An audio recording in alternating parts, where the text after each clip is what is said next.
if you're paying attention to my history. And I got a 2-book deal, and so I was very leery of going near any idea that felt like a movie. You know, I was very sensitive to criticism that I was just taking movie ideas and shoehorning them into hardcover novels. So the Marine idea sat on the shelf because it was, in my head, an action film. And it had a jet ski chase in it. I don't know why. Marines, to my knowledge, don't use jet skis, you know, but I thought that would be cool, and maybe a harpoon gun. I mean, that's how I thought that. And what happened was, you know, I didn't go near it, and I didn't go near it, and I didn't go near it. And obviously, the Iraq War was probably a big trigger.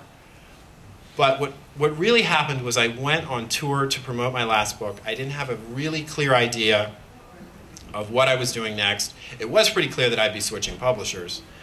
So it was really up in the air, you know, what would be next.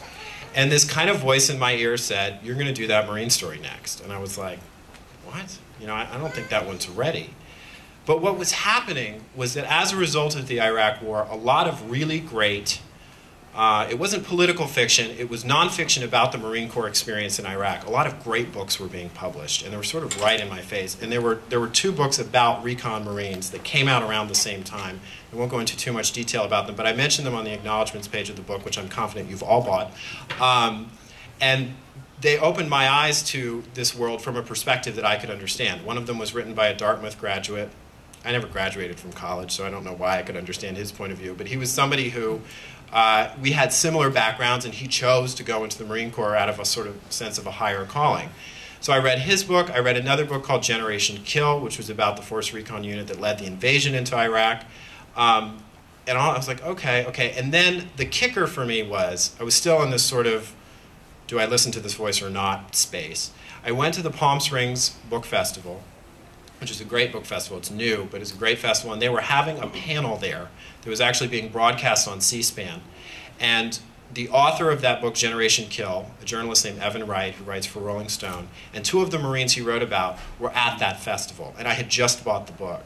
And I went to their panel, and I was so struck by how apolitical these 2 guys were, and how simple they were. I mean, they said, you know, they were put, all these sort of political thorny questions were being put to them, and they said, we were over there because they told us to go, and because that's our job, and because we fight for the man standing next to us.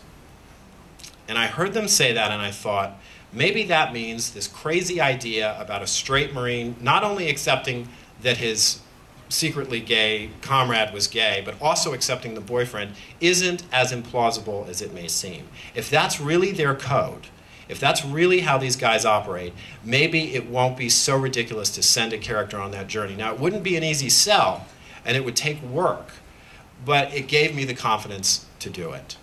So, you know, 2 years later, I've done the best that I can. So that's my stump speech, and now we're going to sit here awkwardly for 10 minutes, like we're in social studies, before the first hand kind of goes up like this, and somebody asks me a question about my mom. Who is my favorite character and why? Yeah, out of all 4 of your books. Out of all of my characters? Yeah. This is always a hard question because my favorite book is always the most recent book, because I always feel it has everything I know in it, or everything I've learned in it. So along that line, I would have to say it's John Houck. I mean, John Houck is the character I'm the most proud of, because when I said to myself, the other thing I kind of left out was, I realized the only way the book was going to work for me is if I told it entirely from the point of view of a straight, battle-scarred Force Recon Marine. And that was a dark day when I made that realization, because I was like, how am I going to pull this off?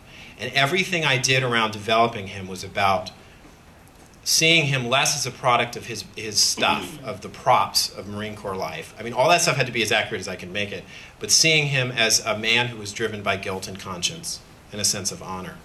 And, you know, once I cracked that nut, I could relate to him.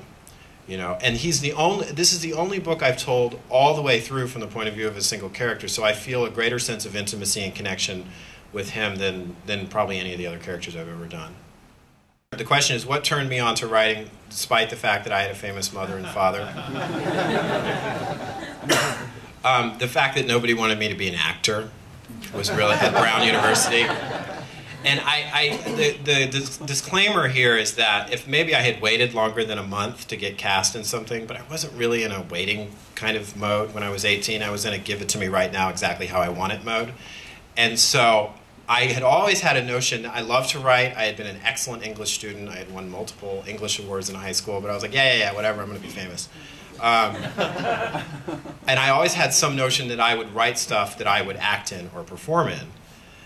But when the performing was immediately taken out of the picture, I just wrote instead. And I heard at that author's luncheon I mentioned earlier, there was another writer there named Caprice Crane, who's actually Tina Louise's daughter, and she's written a couple of romantic novels. I don't know if she'd call them that, but I think they are. And she said it more beautifully than I've ever heard it said. She said, I became a writer because I wanted to act, but I didn't want to do it in front of other people. And that's kind of my beat. I mean, I discovered that I was willing to do the difficult work associated with writing. I wasn't willing to do it with acting. I was willing to do copy editing. I was not willing to do cattle calls. And so that was sort of a discovery about myself, that my real instincts were in a direction that didn't fit with my plan, you know. So I threw out my plan. Does that answer your question? We're very close right here. How do I prepare for my books? Where do I get the ideas, and how do I, does it become more difficult with each one? I haven't found that it's become more difficult with each one. I've found that I'm getting more focused, and I think that comes from accepting what it is not what I can't do, but what I'm not interested in completing, what I'm not interested in executing. My mother's maxim to me was, write the book that you want to read. And if I deviate from that, I'm usually insane. Like I'll write the book that I think is literary, or I'll write the book that I think is smart. And I've usually bored myself and written myself into